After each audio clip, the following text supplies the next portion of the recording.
السلام علیکم آغا، میں افضال حیدرآباد کر رہا ہوں، پنجاب خانیوال سے۔ آغا میرا سوال ہے کہ اگر ایک شخص سچ بولنے کی نیت سے اپنے علم کے مطابق ایک بات کہے مگر حقیقتاً وہ جھوٹ ہو تو کیا اس کا کچھ گناہ ہوگا؟ اور اسی کی متضاد صورت ہے کہ اگر جھوٹ بولنے کی نیت سے ایک بات کہے اور حقیقتاً وہ سچ ہو لیکن اس نے تو اپنی طرف سے جھوٹ ہی بولا ہے، تو کیا اس کا گناہ ہوگا؟ ایک لحاظ سے آپ کا سوال علمی لحاظ سے تجری کے مباحث سے بھی جڑا ہوا ہے۔ اصول فقہ میں تجری کے مباحث ہیں، یعنی ایک انسان یہ سمجھتا ہے کہ جو کہہ رہا ہے وہ جھوٹ ہے اور وہ جھوٹ کو جھوٹ سمجھ کے بول رہا ہے، لیکن حقیقتاً وہ کلام سچ ہے، تو حقیقت میں تو جھوٹ ادا نہیں ہوا۔ تو یہ تجری کے مباحث و مصادیق میں سے ہے، لیکن یہاں حقیقتاً اگرچہ جھوٹ ادا نہیں ہوا لیکن چونکہ اس کا انٹینشن تھا تو تجری علی المولا، اللہ سبحانہ و تعالی کی نافرمانی کرنے کی نیت کا عذاب یقیناً اس پر مترتب ہو سکتا ہے، الا یہ کہ حق سبحانہ و تعالی اسے اپنے کرم عمومی اور رحمت عمومی سے معاف فرمائے اور وہ تائب ہو جائے۔ دیکھیے ذہناً بھی قرآن مجید میں بڑی عظیم آیت موجود ہے، جو ہم اعضاء و جوارح سے ظاہراً گناہ کرتے ہیں، نافرمانیاں کرتے ہیں اللہ کی، وہ تو ہیں نافرمانیاں، ذہناً بھی ان بعض الظن اثم، بہت سے گمان بھی، ظن و گمان خیال وہ بھی گناہ ہوتے ہیں، اور ان سے بھی بچنے کا حکم دیا گیا ہے۔ ہمارے ایک استاد تھے علامہ آیت اللہ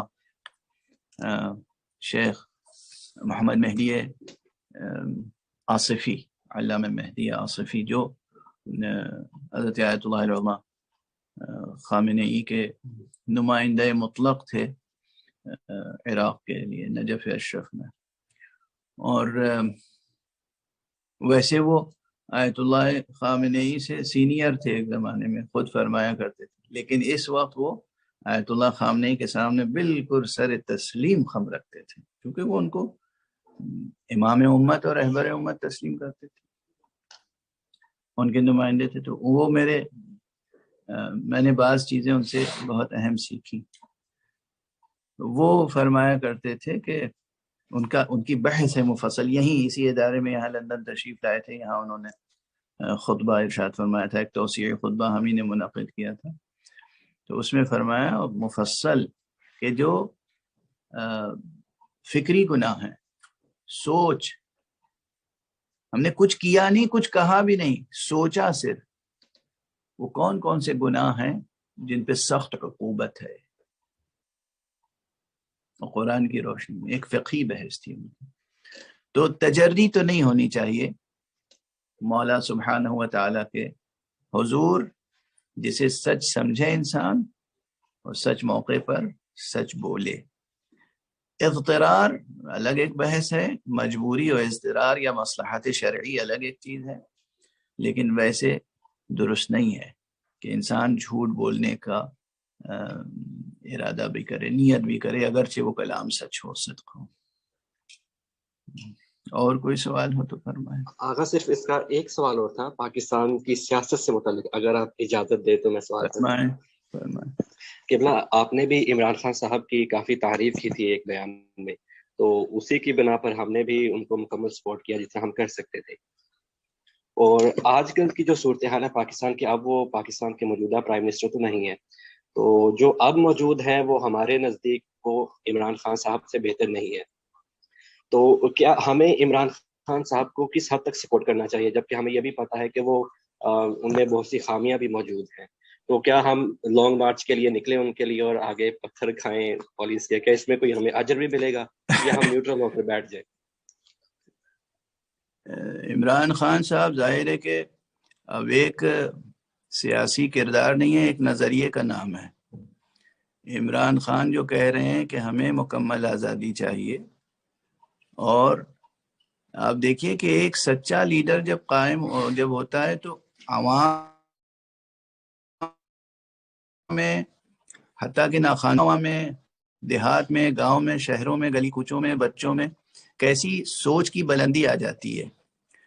جو دوسرے حضرات ہیں جو غلامانہ ذہنیت رکھتے ہیں، اگر انہیں سربراہ بنایا جائے گا تو پوری قوم نسل در نسل ہمیشہ غلامانہ ذہنیت رکھے گی، پستی کی طرف جائے گی. اور اگر آپ کسی ایسے کو رہبر مانیں گے جو آزادی اور بلند ہمتی اور عزم و حوصلے کا درس دے گا تو قوم بلند ہوگی.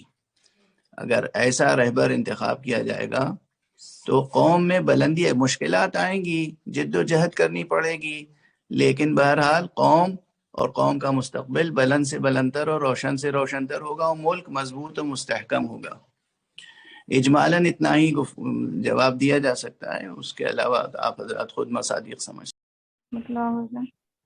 جی وعلیکم السلام. بہت شکریہ آپ کے وقت کا، ماشاء اللہ. میرا سوال جو ہے نا وہ بھی میں پاکستان سے بات کر رہی ہوں، وہ اپنے پاکستان کے حوالے سے ہی ہے، عمران خان کے حوالے سے. آپ کا پوائنٹ آف ویو تو پچھلے پروگرام میں آ گیا تھا، اور مطلب سوال یہ ہے کہ اختلاف جو ہے تشیعوں میں کیوں بہت نمایاں ہے.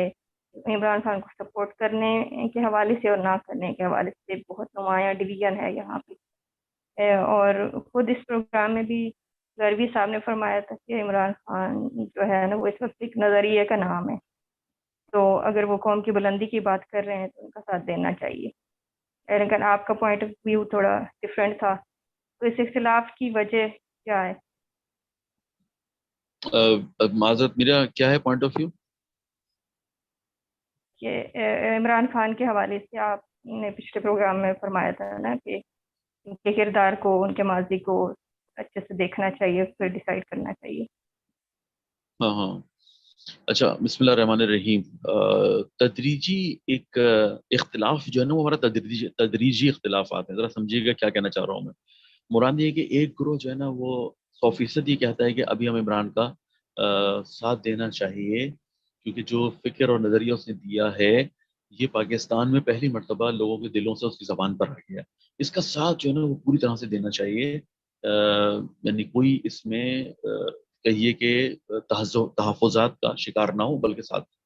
ایک دوسرا گروپ ہے جو کہتا ہے کہ نہیں، آپ کو ساتھ دینا چاہیے لیکن اپنے تحفظات کے ساتھ، یعنی پارٹ نہیں بن جائے گا، شیعت بعنوان شیعت پارٹ نہ بن جائے عمران خان کا، بلکہ شیعت اپنی آئیڈینٹی کو رکھے الگ سے، اور افراد شیعہ جو ہیں وہ شامل ہونا چاہتے ہیں، بسم اللہ شامل ہوں، اور جتنا ہو سکتا ہے اپنی پاور کے ذریعے سے اپنے آپ کو ان کے لوگوں میں شامل کر کے اس نظریے کو جو اس نے دیا ہے اس کو مضبوط کریں. یہ دوسرا نظریہ. تیسرا ہے جو بالکل ان دونوں چیزوں کے مقابلے میں آتا ہے، وہ یہ کہتا ہے کہ نہیں، ہمیں اصل میں ساتھ ہی نہیں دینا، نہ صرف ساتھ نہیں دینا چاہیے بلکہ ہمیں کسی بھی نظام کا، طاغوتی نظام ہے سارے اس ملک میں، جو حکومتی نظام ہے سارے طاغوتی نظام ہے، ہمیں جو ہے نا وہ کسی کا بھی ساتھ نہیں دینا چاہیے. ہم کو امامت کا اور ولایت کا نظام جو ہے وہ نافذ کرنا چاہیے. یہ 3 طرح کے نظریات پائے جاتے ہیں اس ملک کے اندر.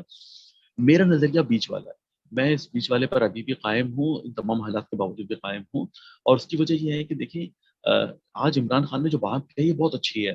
آج جو اس کا انداز ہے بات کرنے کا بہت اچھا ہے. آج جو لوگ الحمدللہ اس کی بات پر باہر نکل آئے یہ بہت ہی اچھا ہے. لیکن ہمیں عمران کے مستقبل کا علم نہیں ہے کہ یہ پھر آئندہ اگر اس کو پاور مل جاتی ہے تو کس طرف جاتا ہے.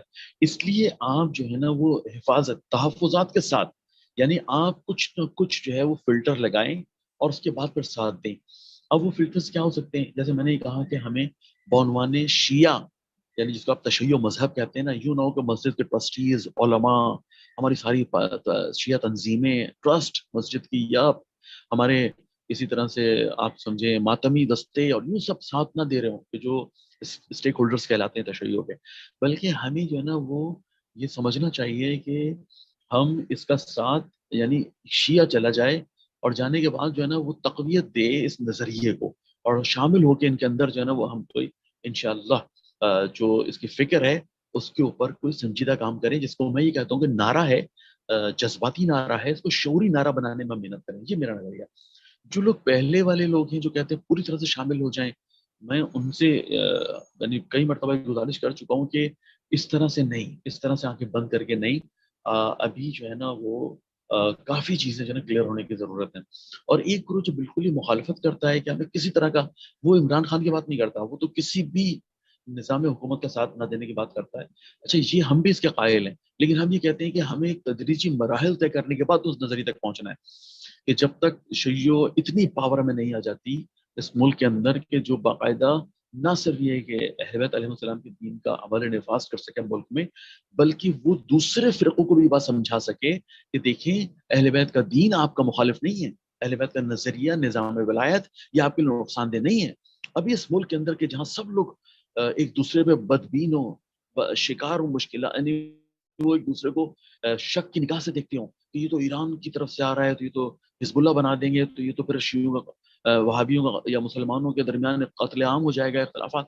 تو جب پاکستان کے ماحول میں تعصب ہے تو وہاں پر اپنے اس نظریے کو جب تک کہ آپ پہلے مرحلے میں اپنے اور پھر آہستہ آہستہ پورے پاکستان کے جو 80% لوگ ہیں، 20% تشیع اگر ہم رکھیں تو 80% لوگوں جب تک آپ قانے اور قائل نہ کر لیں کہ ابھی اہل بیت کا دین، یہ اصل اسلام، یہ تشیع چاہے ایران سے آئے چاہے کہیں سے آئے، آپ کے لیے نقصان دہ نہیں ہے. نہ صرف نقصان دہ نہیں ہے بلکہ انشاءاللہ آپ اتنی ہی ترقی کریں گے جتنا ایک شیعہ کرے گا، آپ اتنا ہی اچھی زندگی گزاریں گے جتنا ایک شیعہ گزارے گا. جب تک آپ یہ باتیں سمجھا نہیں لیتے، آپ شدت کے ساتھ اس نظریے کو پیش کریں تو اس کے نقصانات زیادہ ہوں گے نسبتاً اس کے فوائد کے. تو یہ اس طرح کے 3 نظریات پائے جاتے ہیں اور الحمدللہ کوئی مسئلہ نہیں ہے. یہ اختلافات جو ہے نا یہ کوئی مسئلہ نہیں ہے، ان کو رہنے دیں. اگر سب ایک طرف ہو گئے یا اس طرف یا اس طرف تو پھر شاید زیادہ مسائل کھڑے ہوتے ہیں. ابھی آپ اس کو چلنے دیں آہستہ آہستہ، انشاءاللہ امید ہے کہ اچھے نتائج نکل آئیں گے. بہت شکریہ. بہت شکریہ آغا جان، ماشاءاللہ بہت اچھے سے آپ نے کافی اسپیکٹ کلیئر کر دیے ہیں. بہت شکریہ، سلامت رہیے.